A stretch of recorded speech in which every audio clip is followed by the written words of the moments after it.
everyone. Welcome to Culture Binge, where we feast on culture, we feast on the zeitgeist, and we regurgitate it lovingly for all of you. I'm your host, Alec. I'm joined here by Wisecrack researcher, Serby. Hi. And again, a very special guest, Dr. Hot and Sweaty himself, Michael Burns. PhD, he's a philosopher, everyone. Yay! High five for philosophers. High five for all the philosophers out there collecting unemployment. We got a great show for everyone today. We're going to be talking about fake photos circulating of the Amazon forest fires. We're going to be talking about Weight Watchers for kids, and then we're going to talk about astrology. But before we get into all that, I want to thank everyone. We asked some of you to take a survey. Many of you did. A lot of you did. It was really awesome. You put in topic suggestions there that we are looking at, have looked at, will continue to look at. There's a lot of great stuff in there. But anyway, it is now time, before we get into the conversation, for the most terribly named segment of all, Slaps and Chaps. What slaps this week? What's going well? And what chaps your ass? What's annoying you? Let's start with Serby. Okay, so what chaps? Marriott announced that it will stop providing those mini bottles of shampoo and conditioner by December 2020. And I'm the type of person who hoards all of those. So I'm really disappointed. They're going to give these like large bottles now, and it will be the equivalent of 20 mini toiletry bottles. So I can no longer steal them. It's chapping really hard. Yeah, but anyway. Yeah, I think they suck anyway. So I feel like they're doing you a favor. Wait, so they're putting in big, like, normal size bottles or sort of like a installed dispenser? I've seen installed stuff. Installed, but they're large. Okay. So it's like a normal size, but it's not like stealable. Glued. You'll just have to go to the robes. Yeah, they're tamper-proof. I've already figured that out.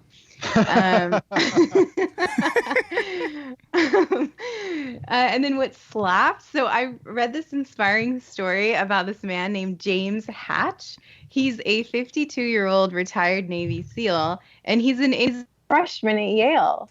So, yeah, it's really cool. He joined the military straight out of high school and spent the next, 20-some years in the military. And then he's been a speaker. He wrote a book and doing all this stuff. And then he decided to go back to school. So he's in the Directed Studies program, which teaches students how to analyze great texts and write persuasive essays through courses in philosophy, literature, and historical and political thought. So obviously we need him to come work at Wisecrack. Yeah. But also, I just think it's so cool that he's 52, and he decided to go back to school. So you're never too old for a new adventure. Hashtag life goals. I aspire to do that, but I'll probably just end up playing video games for 18 hours a day when I'm retired. Anyway, what's going on with you, Michael Burns? Oh, not much. Just thinking about how maybe when I'm 52, I'll do the opposite and become a Navy SEAL. But in the meantime, what slaps is... Wow, now that we're 3 episodes in, I can say this. Righteous Gemstones on HBO is a TV show that slaps that I think everyone should watch. It's very funny, very artful. I love it so much. Have y'all watched it? I have not, but I really want to. For anyone who doesn't know, it's like Danny McBride. Who's the person who makes that? They've made Eastbound and Down West Principles. And Jody Hill. Jody Hill. And there might be a third person who's in their little gang that makes this stuff. So Jody Hill, who is the other person? Danny McBride. Danny McBride, yeah. Mm-hmm. So Eastbound Down is one of my favorite shows. Also, I think it's one of the few shows that me and Jared really bond over. That and Network. Aww. That's just like amazing. That and Vice Principals. Yeah. But I'm super psyched, and I love what's his face, Walter. Walton Goggins. Who? No, I was gonna say Walter from The Big Lebowski, and his name is John Goodman. John Goodman. That's the name that I should know. Anyway. No, it's just awesome. It's so good. And it's awesome. Funny. It's smart. It's satirical in all the right ways. It adds some fun crime elements. Everyone should watch it. And in terms of chaps, I don't know if you all heard this. Taco Bell announced that they're removing 9 items from their menu. No. I think it's at least 9. One of the ones they're removing, I think it's a... horrible misstep for their company, and if they fail, I won't feel bad for them. They're removing the double-decker taco from Taco Bell menus. It's something that's been my favorite. Oh, I think it's I would, on some days I'd argue it's the best fast food item on any menu in America. It's been around since I feel like 10, 11, 12. So I'm sad to see that go, and I think it's a big misstep because you don't need extra preparatory items to create a double-decker taco. It's made of things that are already on your line at Taco Bell. So I think they're making a big mistake with this one, and it has me a little bit upset.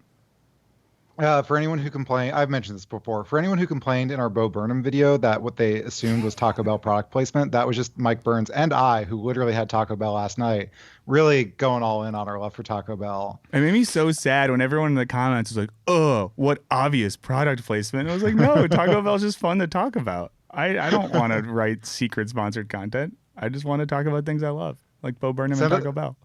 Send us love letters to, is it Culture Binge at wisecrack.co? Your love letters to Taco Bell products. I can read them.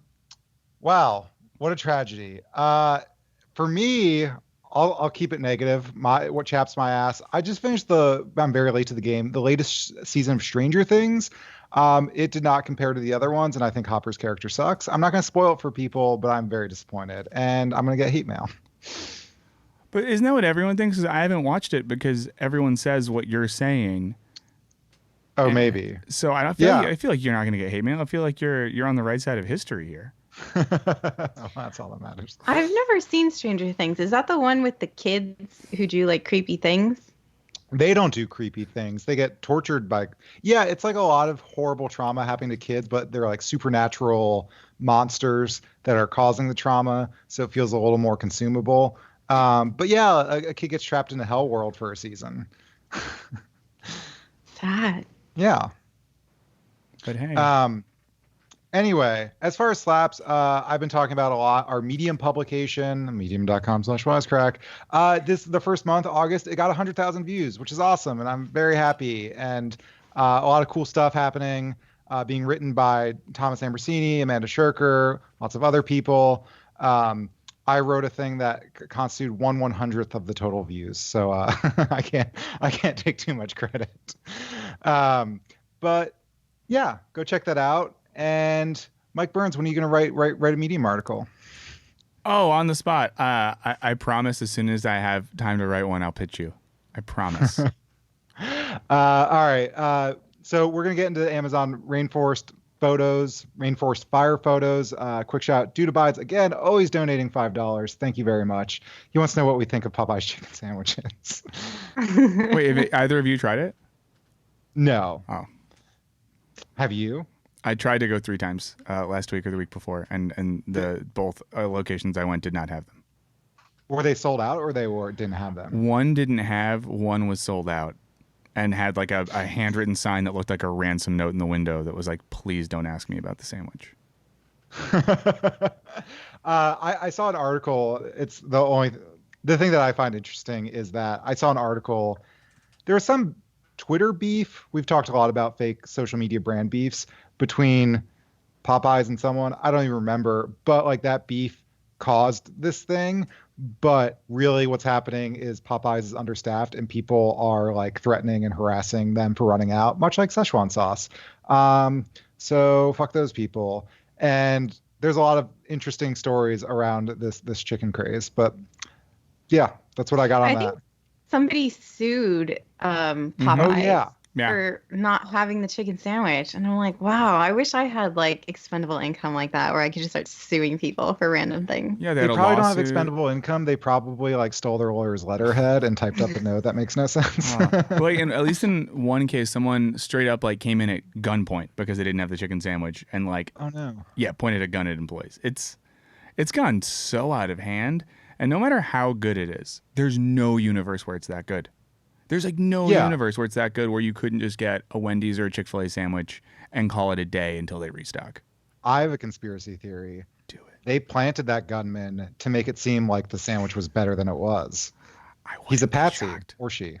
I mean, I'm very sure that they intentionally went real scarce on this thing to create an insane amount of demand, because as soon as they have them back, it's going to be an absolute hellhole at any Popeyes in America. I can't imagine wanting to go. Yeah. But anyway, let's talk about something far more horrifying. The Amazon rainforest is on fire, everyone. So I'm going to talk about photos and tragedy, how they interact, how there's fake photos going around. But I just want to give some people some background on the Amazon rainforest fires. They're a very big deal. Thousands of fires are currently burning in the Amazon still, and it's mostly believed to be the result of farmers who are clearing land to grow soybeans and other crops. So they're clearing land to raise those crops. But a day ago, an article in The Independent said that 4,000 new fires were started across Brazil in 48 hours after the government had banned the deliberate burning of the Amazon.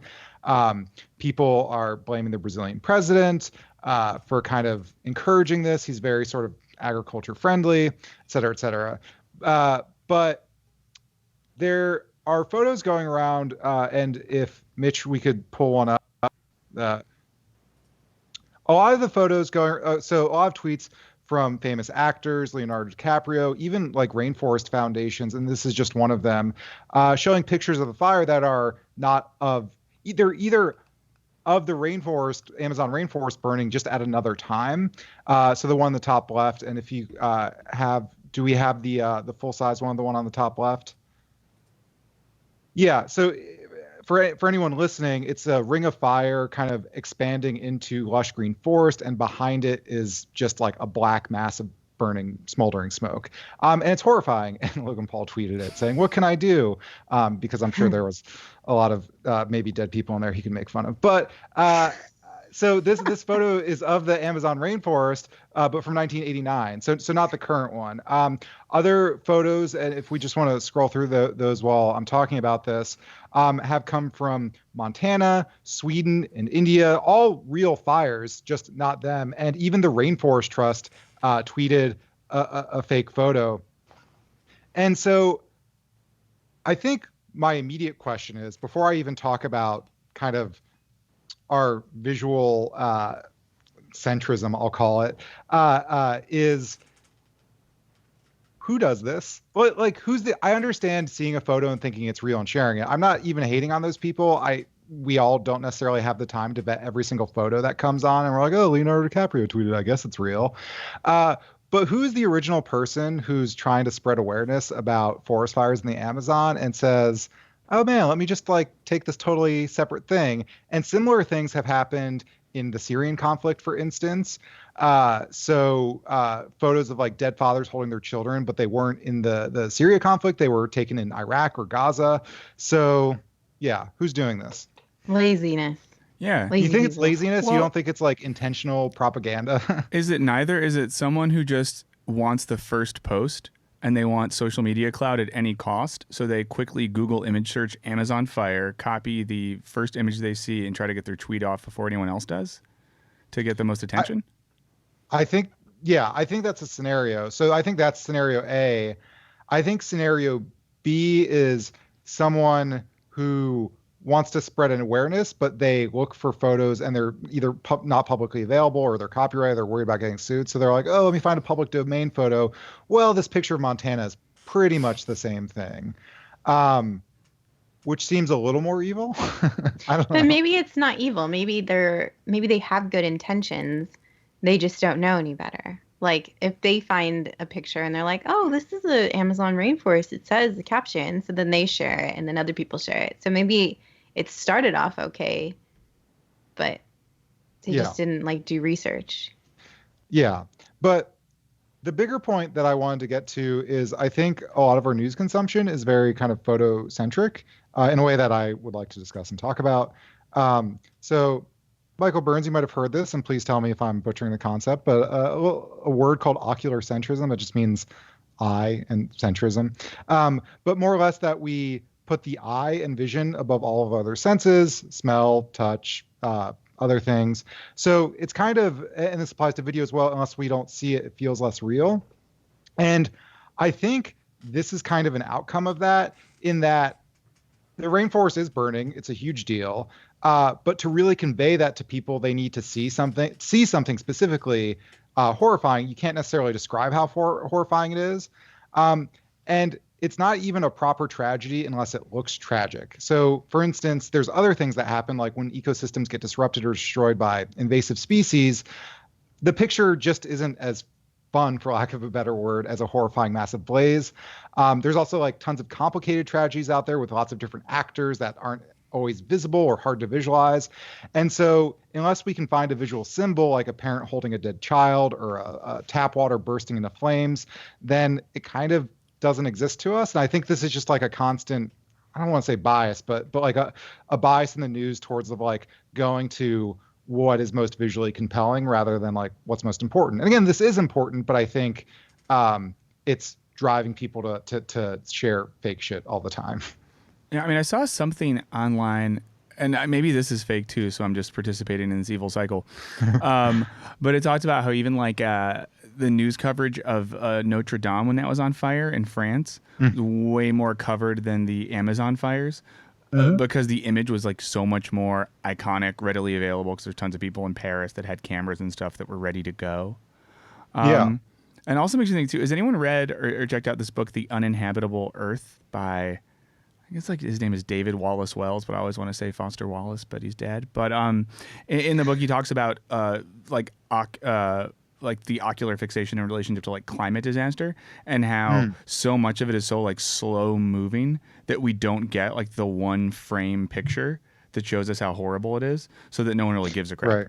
Right. So we kind of uses the same logic you're bringing up there to say like this is why stuff won't happen in response to that tragedy, because we don't have like one nice shot of it. And maybe the Amazon fire is one of the like rare examples of a simple picture someone can use to argue for the importance of like the climate. Yeah.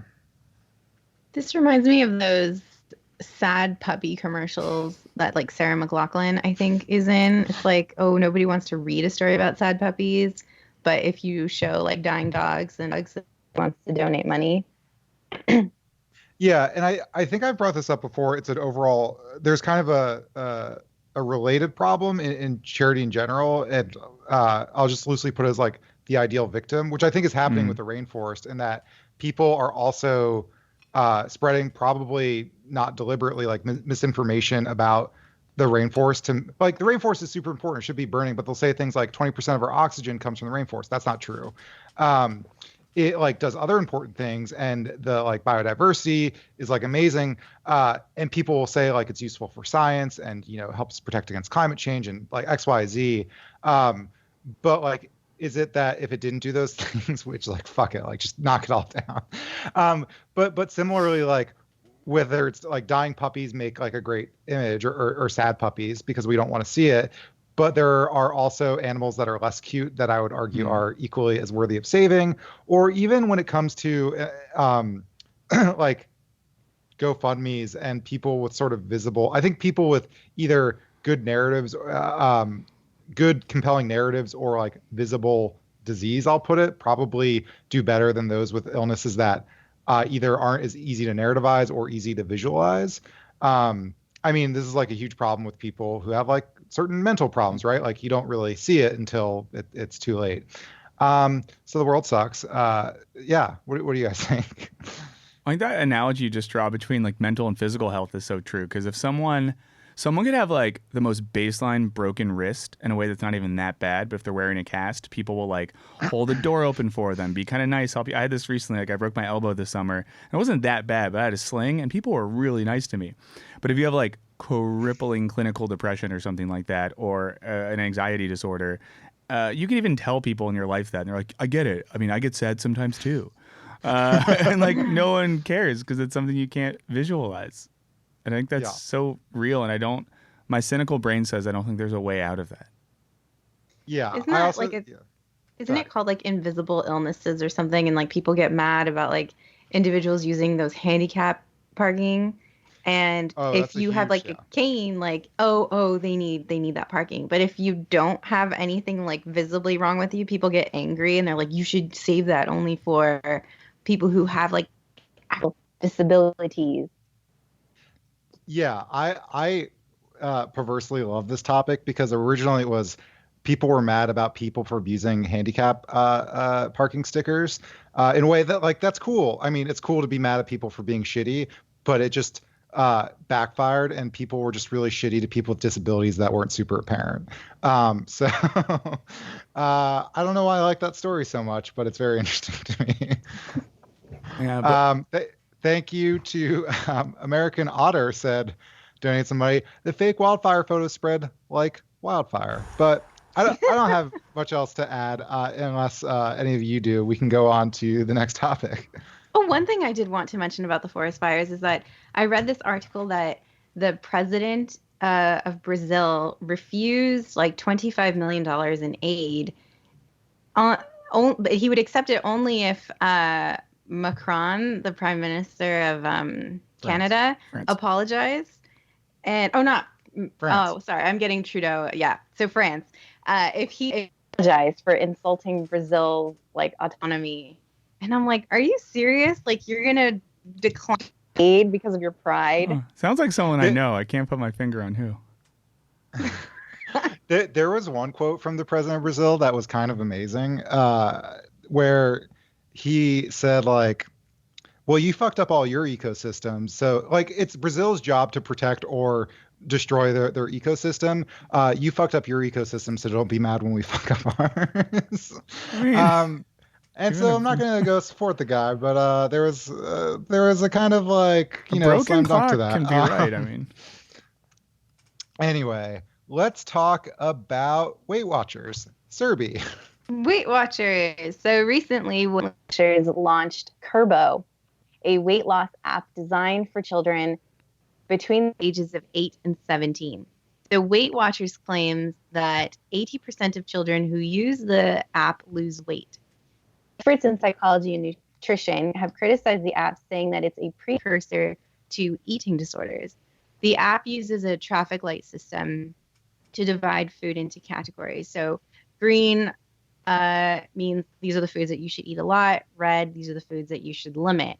So some of the foods that appear in the red group include avocados, nuts, whole milk, yogurt, and olive oil.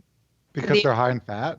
Because they're high in fat. But the American Academy of Pediatrics classifies these foods as healthy fats and an essential nutrient that supplies energy or calories that children need in order to grow and engage in active play. So everyone from parents and doctors to psychologists says that this app sends a wrong message to children and can encourage them to develop an unhealthy relationship with food. So one of the worst parts of this app is that it includes a section of success stories, and it features before and after pictures of children as young as 8, and it features their weight loss and talks about their testimonials. What are your thoughts? Did nobody tell them this was a bad idea? Well, it's important to note that Weight Watchers did a rebrand last year. They're now called WW. And the company's new focus is on wellness, not just weight and dieting. Which would be cool if it were, but I mean, I think the big criticism of this, like, it's cool to encourage kids to be healthy, to eat better, to exercise, all that stuff. But it's literally like, did you lose weight or not? That's what the app is saying. Like, you could have like done, that's the problem with the weight thing, right? Like if there was stories where it was like, oh, Tyler used to sit inside all day and wasn't active. Now Tyler is on the hockey team. Like that's a cool before and after story, maybe if like it's about someone getting healthy and active. But if it's like, here's Tyler's rocking beach bod, then no. So I have a question. Do you think it would be good if, so when you first started describing it, I was like, this doesn't sound so bad until you got to the avocado and milk and yogurt thing.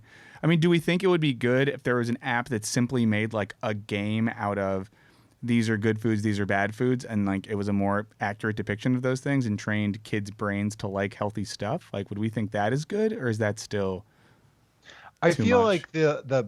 Like so as a 30-year-old, my body is rapidly disintegrating. So I have to like be healthier to combat that. And it's not generally related to weight, but like, yeah, like eating healthier. And there are people in my life who are dealing with shit where they also have to be healthier. And I feel in my mind, it's not like, hey, you did a bad thing, don't do the bad thing, like fucking eat some broccoli.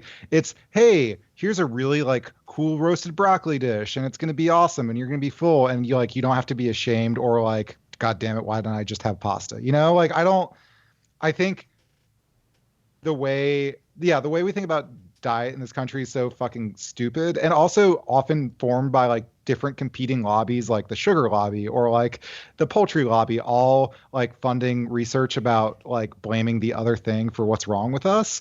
And even like just the idea that like weight can often be correlated to like lots of different health problems, but it's way more correlated to specific things like sugar intake or saturated fat intake. And or like low in cholesterol is related to like the good kind of cholesterol, the good kind of fat, which like avocado's full of. So I hate everything. But sorry, what was the original question, Serby?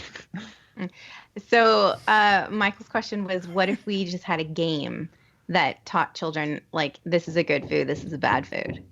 Yeah, I think the game would be making good food with vegetables. I don't know. Like that's the game. Sorry, that was what I was trying to get at.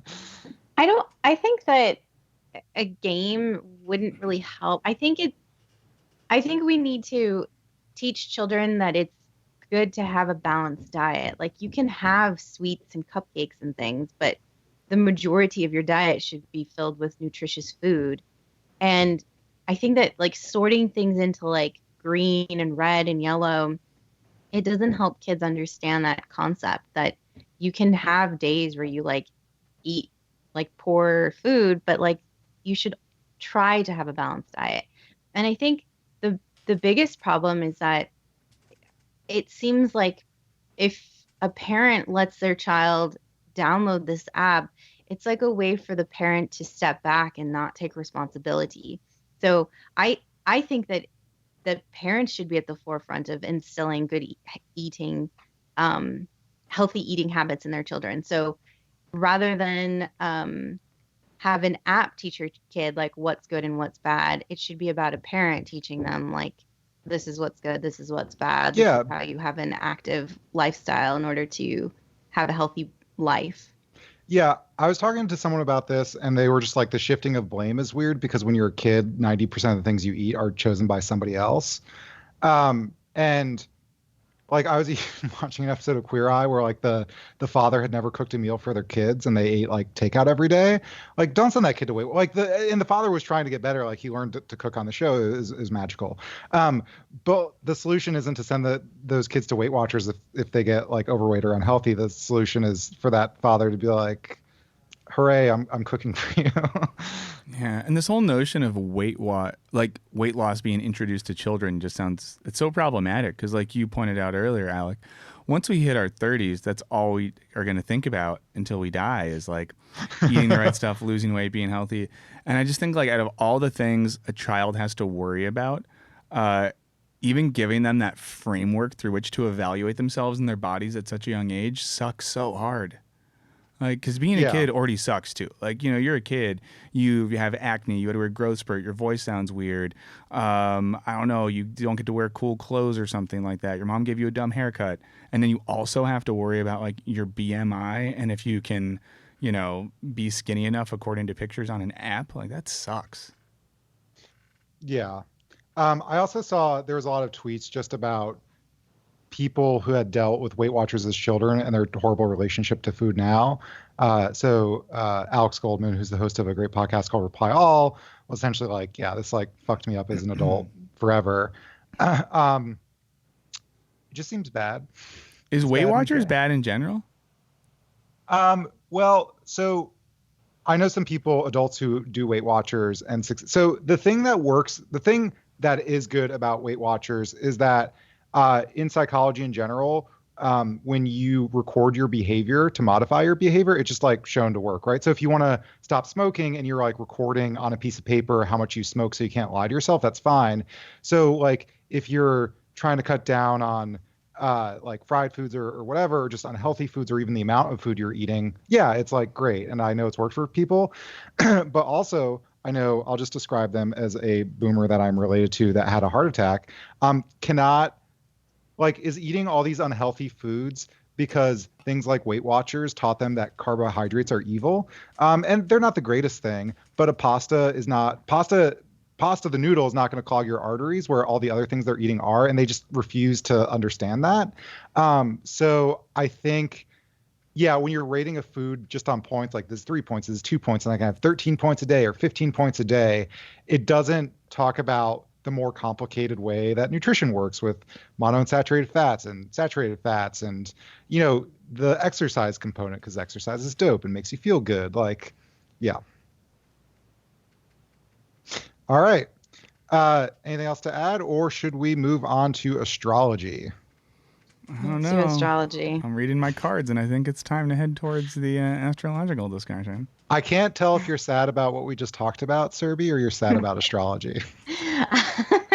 I'm sad about what we just talked about. It just makes me I get really angry about things like when adults purposefully act in ways that harm children and can cause lifelong detrimental effects. Like, that really upsets me. And I feel like we're now like using technology in a way that can have long-term negative effects on children. And like an 8-year-old gets their food from their parent. So if you want to teach your 8-year-old to not eat poorly, how about you cook for them? Like, how about you don't buy shitty food? So that's what makes me mad. Yeah, that's legit. Agreed. Well, on the lighter side, is it lighter? We're going to talk about astrology. Oh, I don't know. Okay, I'm going to bring this up. I want to preface everything I'm going to say with this. If anyone is listening, watching, whatever, and astrology has helped you in your life in any way, shape, or form, I do not intend to shit on that at all. I have a cynicism about this that might come through, but that's my issue. That's not your issue. I just wanted to say that. Is that okay? I want to pre-disagree, but anyway, go ahead. Okay, you should pre-disagree. I'm just trying to listen. I'm trying to grow into a better person. It's positivity has been my theme of summer 2019. It's going poorly. Okay, so astrology. Like in the past year, there's been a number of think pieces on astrology. And I guess like the numbers show since 2017, all the websites that have a lot of astrology stuff on it have been popping. Like the sections on like Bustle and Cosmo and all these other lifestyle websites have grown a lot. And then I don't know, have y'all used this app, The Pattern? No. What is that? So there's an app. It's really popular. If anyone doesn't know what it is, you should just look up the video on Twitter of Channing Tatum discovering this app. It's one of the best things I've seen on Twitter in the past few months. He like gets really mad and yells because he's scared that the app knows too much about him. But it's an app like you put in. This app is the reason why tons of mothers across the country got these texts that said, "Mom, what time was I born?" Because on the app you put in your birthday and like, year and everything. And then you need to tell them pretty specifically when you were born. So I downloaded the app and I asked my mom and she was like, I was kind of busy that day giving birth for 10 hours or whatever. But either way, astrology, it's common. We hear a lot of this. And I think mysticism or sort of pseudo-mysticism in general, like I know in LA at least, every third person I meet will be like, oh yeah, I read tarot and like I'm also a freelance editor and I do a tarot reading service and I bartend on Thursdays. So like, yeah. It's a big thing, and my general attitude towards it, and this is where I might offend, I don't want to, is that obviously it's boring to say that it's not real science, because of course it's not real science, and there's no correlation between like where planets are and how your moods are. But I'm curious about what we think like the root cause of this is, because the very vague thing that comes up in every think piece is like, people are sad and alienated and experiencing economic and social anxiety. And it's like every episode of this podcast. Yeah, that's another thing. Like it's another thing with like every other topic. But I guess like I feel like it's one of those things that people are very defensive about in a way they might not be about some of the other coping mechanisms we use to deal with the alienation society has wrought upon all of our weary souls.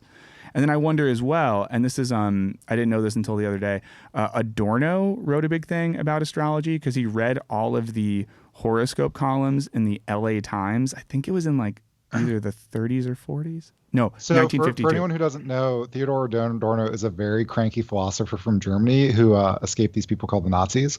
And I think immediately moved to LA and got to America and was kind of like, fuck this place. Yeah. So he was like, he wrote this thing called The Culture Industry, and not in a good way, just about how Hollywood mass produces culture in a way that is bad for art. He also hated jazz and had some bad opinions. But cool guy sometimes. Yeah. Sorry. Well, so his take on, after reading all of the horoscopes and stuff in the LA Times, I want to say it's 1952, but I'm probably wrong, so don't quote me on that. But one of his big takes was that it produces passivity in people, and he thought it was basically preparing people for totalitarianism. He thought a lot of people. Yeah, basically everything, like, oh, you're eating popcorn. Jazz preparing people for totalitarianism. Yeah, but like, I don't know. I'm like not a big Adorno guy, but reading that, I was like, yeah, because in the debate I always have with people that are really into astrology, it's like, I don't know. If you want to go internal, there's like therapy and psychoanalysis, or all these mechanisms we have for getting to know yourself at a deeper level. There's politics or economic analysis if you want to understand the conditions of the world that make you feel like this. There's science. And I think the last thing I'll say before we all chat is I find it really weird, too, that we're in this era where, like, millennials especially are the generation who are the most, like, climate change, science, data, facts, it's real. Let's get away from, like, weird ideological stuff. And they're also like, I really want to stay in a relationship with you, but my Virgo season is changing and I don't think we're going to work out long term. And I don't get the compatibility of those two things. But maybe it's just because I'm a simpleton. What do you guys think? I want to know what Serby thinks. Say it. You know what I think. I know somebody who, I can't talk about that. So I think that the reason why I think millennials are interested in this is that it feels very personal. Like, it feels like this is unique to me. Like, for anyone listening, I'm a Gemini Taurus. So it feels very like personal. Like, this is about me. Like, I'm a Gemini Taurus. So I think that millennials want something that's unique. They want something that like helps them identify with what's going on. And it seems fun, but there are people who like live and die by astrology. I know somebody who will say, my horoscope this month is terrible, so I can't make big decisions. Or they'll tell me, oh, well, you shouldn't make big decisions because your horoscope says this.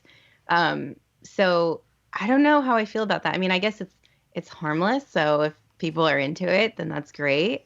It's just not for me. I read a thing a while ago, and I wish I remembered what it was. Or I listened to a podcast. It's one of those two things. It was something on the internet. As far as the cause, it was saying historically, and it wasn't talking about astrology specifically, but spirituality often increases in times of like increased atheism. So that as people separate from churches, etc., they're like, let me check out like the supernatural, or let me check out healing crystals. And I think that is kind of the explanation, because I think a lot of millennials are not really into organized religion. The thing that I'll say is that I agree it seems harmless, but I would argue that it's just like a gateway drug. Like D&D is a gateway drug to Satanism. That's a joke. But it's like a gateway drug to woo-woo junk science in a way that does harm people when people start drinking magical mineral solution, aka diluted bleach, or not vaccinating their kids, or doing healing crystals instead of like getting chemotherapy or something. So like, I think, obviously, I'm not saying everyone who like, some people, I know very intelligent people who are into their horoscope and just a fun thing. And I think part of it is kind of like the same thing as your personality type. It kind of narrativizes or like gives a script to your life that just, it's a crazy world out there. It makes a little bit of sense. But I think there's just the risk of going, because right, there is nothing scientific, even like just the idea of constellations in general, like they only make sense from the very specific angle that we look at stars, right? Those arrangement of stars do not exist in space because they're actually like millions of light years away from each other. It just kind of looks like that because of perspective and stuff. There's no science.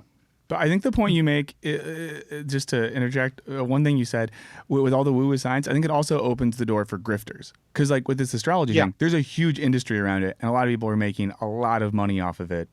And that's another thing that worries me with this and any type of like woo-woo stuff. So whether it's like a $19 juice or like repackaged vitamin C that's in like a hip looking package or whatever, the grifters love this stuff and they're cashing out on it. Gwyneth Paltrow's anti-psychic vampire spray, which is a thing that actually exists on the internet. Everyone should Google it and ask what the fuck. Tons of grifters. Also, I just had the thought while you guys were talking that this logic of kind of just giving your life meaning is exactly the rationale behind flat Earth, and that like they don't want to believe that we exist in this like weird empty void of like not a, they want to believe that we're special, and I think that's kind of what this is. Yeah. Feeling special is great though. And I think you're right, Survey, like their first point. It's like fun every time someone is like, "Oh, you're a blank." And then they like list off things, and in your brain it's like, "Oh my God, that's me. This is cool." And it makes you feel special, which is nice. When I did online dating, there was this guy who asked me when my birthday was, and he was like, "Oh, you were born in November?" He's like, "Well," he's like, "I don't get along with you." And he's like, "Our personality types are incompatible." So he was like, will be our first and last date. And I'm like, all because I was born in November. That's like, wild. It's super wild. And also, going back to what you said about grifters, I had a manager who is really interested in astrology. You don't have to do this, Survey. I'm just going to share a little bit. Do it. So this manager, she pays this astrologist to send her personalized horoscopes every month. And so this astrologist like will read the horoscope and then will counsel her clients like on what to do that month or like what to look out for. And so my manager had asked me what like when I was born. So I told her, "Oh, I was born November, whatever, and like this time in this place." And so I have like this star chart with like all the quadrants of like my houses and whatnot. And so it was interesting to have that discussion. And it was like she really believed in this, that, you know, this is an important thing. I'm getting into a fight with this other department because my, you know, this quadrant is like very tense right now. So she would like hold off on like major conversations with other teams. It was interesting. Wow. That's a lot.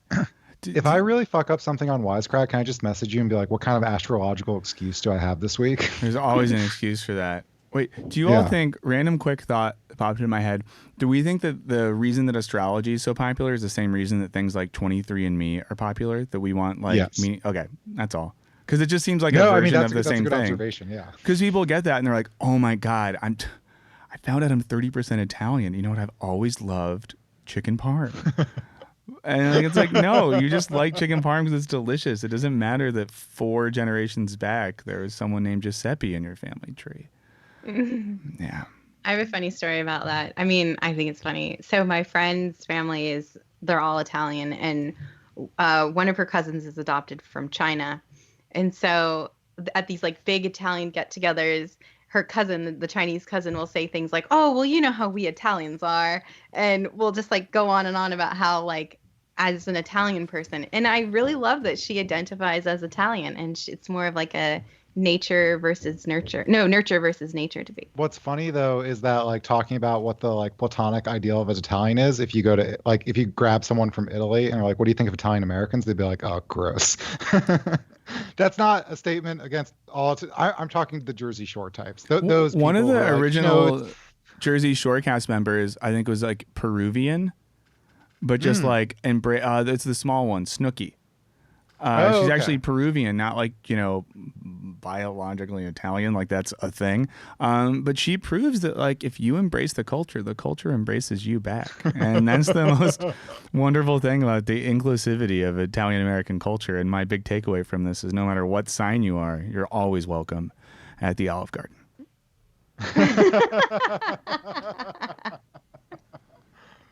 All right.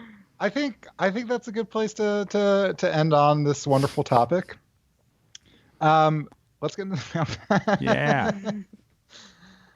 All right. So we just got a couple emails for you today. The first one is an email from Leon. We were talking about pedophilia. If pedophilia is not a thing you want to hear about right now, it's cool. We'll see you next week. It's fine. So here's the email. Hi, I listened to the episode and have a couple things to say about the whole pedophilia issue. I hope you find them interesting. And just that we were talking about Lost Girls is a comic by Alan Moore. and his wife about lots of like fantasy people, like uh, Alice in Wonderland, etc., having sexual experiences. Um, so whether or not a psychologist would have to report to the police. So let me just step back for a second. Sorry for everyone listening live. So this is about Leon wanted to make a correction about Jared was saying if someone was a pedophile, they couldn't even tell their therapist because the therapist would just call the police. So on that topic, Leon says whether or not a psychologist would have to report to the police if the patient presents these kinds of ideas. I study psychology, and last year in my internship, I guess you'd call it that. Not sure about the translation of practica professional. I think that's like professional practicum. They're from Colombia. I had a couple of patients who presented suicidal thoughts here in Colombia. I assume it's the same or very same in the US. I should report the person to social services if his life is in danger. But if I believe that the thoughts are just a symptom that can be treated in therapy, then I don't have to. If the patient or someone else is in danger for reasons that have less to do with the therapeutic process, then the situation is often reported. For example, domestic abuse or something like that.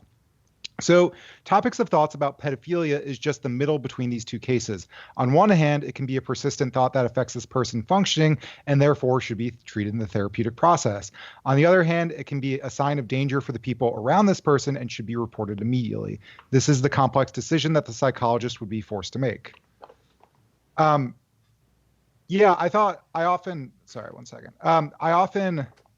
I used to be around a lot of therapists a lot, and not about pedophilia, but it was always kind of like this discussion about when someone has violent thoughts or whatever, where's that line, right? Because sometimes people just have compulsive thoughts that they never act on about violence or sex or lots of things. Or even if they're talking about feeling like they want to harm themselves, when does it reach the point that like, all right, I need someone to intervene? And so for some additional context, we also got another email. So this person's emailing us from Colombia, but the other email essentially said it's a similar thing in the United States.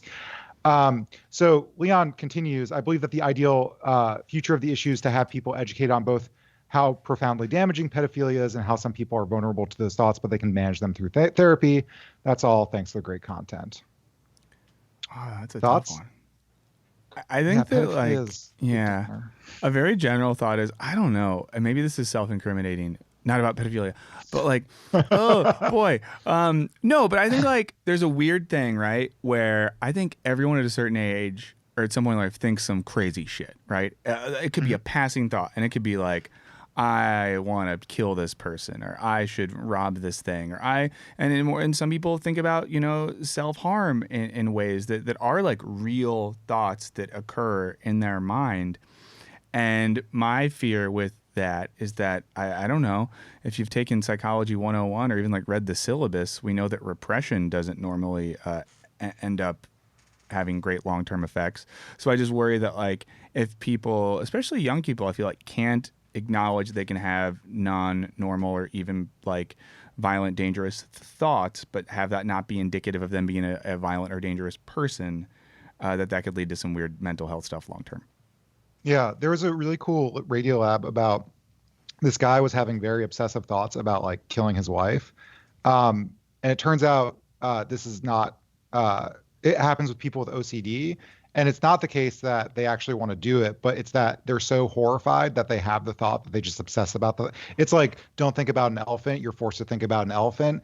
So, the psychologists on the program were talking about how people who are very moral and very good, have these very horrible thoughts and fixate on them in very specific ways with knives and stuff, only because they're so horrified about it. Now that's a little bit different than people with actual sort of like thoughts about pedophilia. But yeah, it's interesting. Let's go on to, here's an email from Ryan. Hey, Wisecrack. Been a huge fan for a couple of years now. Love seeing this channel grow. From Culture Binge number 13, my thoughts on the topic of Pornhub offering a therapy service for porn addicts. I agree that the good intentions of discussing that addiction and valuable health advice is important to help people, but I think a porn site is far from the ideal place for that type of therapy because, like Serby and Alex surmised, it could be viewed as comparable to hosting an AA meeting in a liquor store or a gambler addiction meeting in a casino. I would feel it would just act as an even more egregious temptation to trigger you, akin to being surrounded by alcohol or gambling while making an effort to abstain from that vice. well-meaning, but not a good location for it. Maybe Pornhub could create another site for this good intention. That way, the Vice and 8 aren't in the same room together. I don't know, just a thought. Please continue this segment. I'm excited to listen every time a new one drops. And that's the way the news goes. Peace.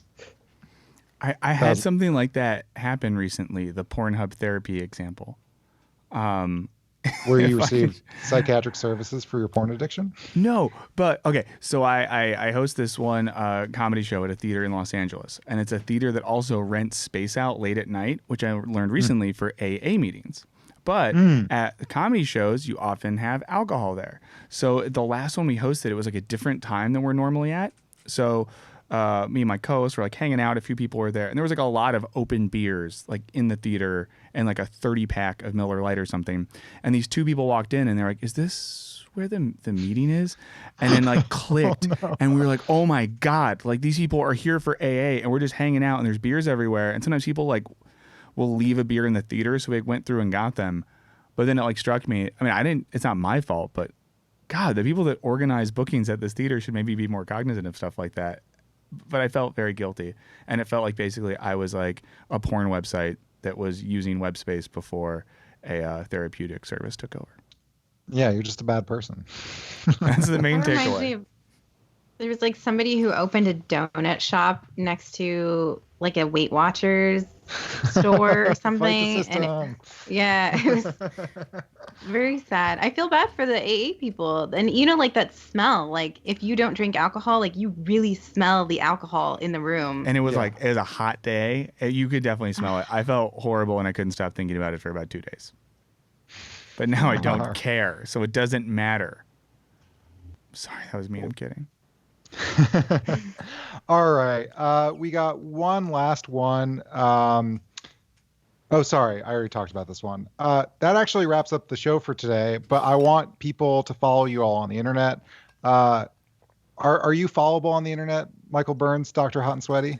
Yeah, Dr. Hot and Sweaty. That's my government name. My fake online name is Michael O. Burns. I think that's what I am on the Instagram. So, but if you at me and then you direct message me and say Dr. Hot and Sweaty, I'll send you a gift certificate for a hot and ready Little Caesars pizza. It's sort of co-branding deal I have with Little Caesars. I'm happy to formally announce it. Serby? I would love to be friends with all of you online. You can tweet me. My username is @SurreyPatel22. I'm at Wisecrack Alec. I also want to tell everyone that links to some of the things we're talking about are in the description. I also want to give a big shout out. Dude Abides is always donating, but there's other people that I didn't have time to shout out. There is Mihal, who says, "Greetings from Romania." That's super cool that people listen to us in other places. Dude Abide during astrology said, "Astrology, Libra in the house." And then there is George, who says watermelon-sized grapes or grape-sized watermelons. I don't understand that one. So we'll have to. I'm sorry that I'm not in the know about what the kids are talking about. But watermelon-sized grapes. Yeah, what about them? You're just picking an answer. Which one would you prefer? Oh, grape-sized watermelons, obviously. Yeah, the latter grape-sized watermelons for sure. Yeah, that's the objective answer. Sorry. So. Thank you all for listening. Have a wonderful day. If you like this podcast, leave us a review on iTunes. It really helps other people discover us. It's very important. We'll see you again next week.